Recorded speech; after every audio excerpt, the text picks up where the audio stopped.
Alright, this is going to be a different kind of video. I've been watching, I watch everything guitar because that's what I like to do. I like guitars.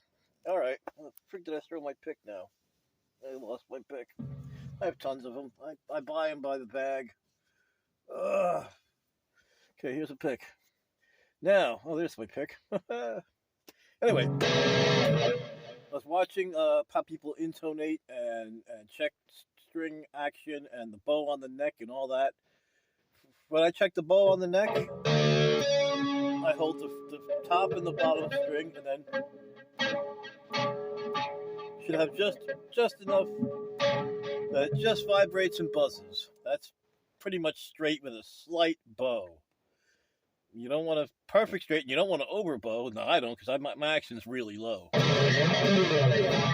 No buzzes. Anyway, intonation. Also, the nut height. They were saying everybody wants to sell. I don't own any slot files at all. Period. I build guitars. I do all this stuff. I will grind the bottom of the nut underneath the nut. I grind underneath here. This has a slight shim right there. I've even ground the bottom of the locking nut on, a grinder or whatever. But usually I end up routing underneath here. This is a Floyd Rose locking nut with different locking. I make most of my stuff. Floyd Rose makes many kinds of nuts. R4, R10, I don't have a thing with me, but they have like 15 different styles of nuts. Most of them are a 10-inch radius, but you can get ones with, I think, 14-inch radius, which is cool as hell, or 12 or something.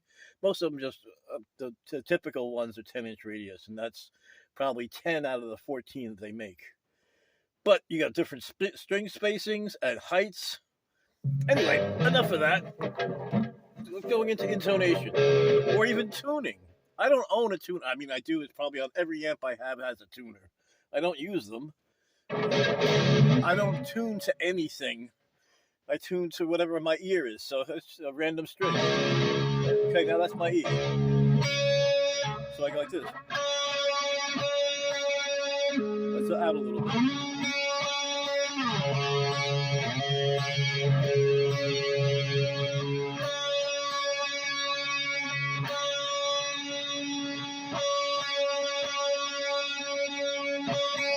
That's back in.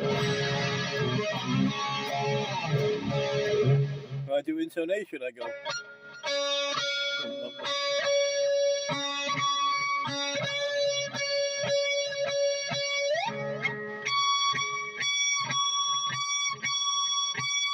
That's slightly sharp. That's almost dead nuts. The reason that's sharp is because I have to push it down that far to hit that note, but it's really not that bad. It's 1 cent out.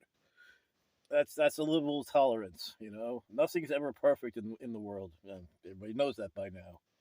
But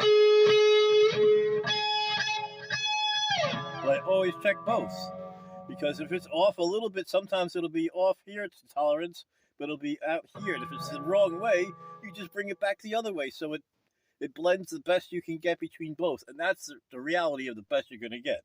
All my guitars are 24 frets.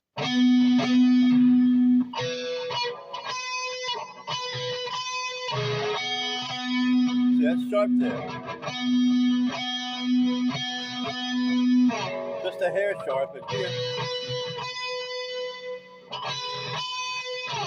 it's sharper. I could bring that out, but I don't have my intonation system on that one. Do I have an intonation? On that one I do.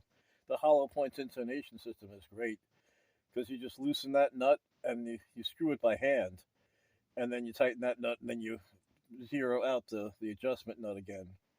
But anyway, that's how I do it.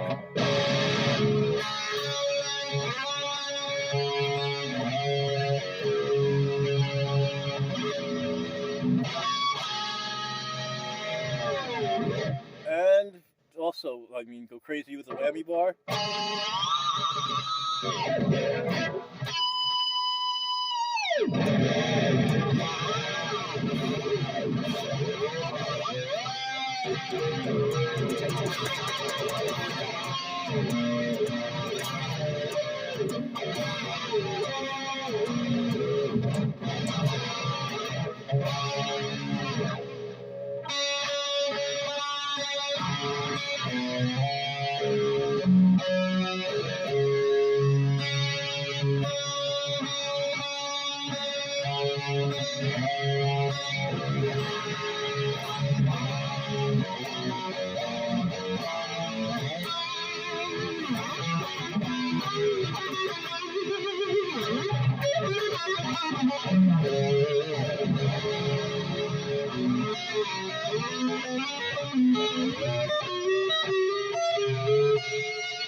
Alright, I'll stop. That's basically what the show is.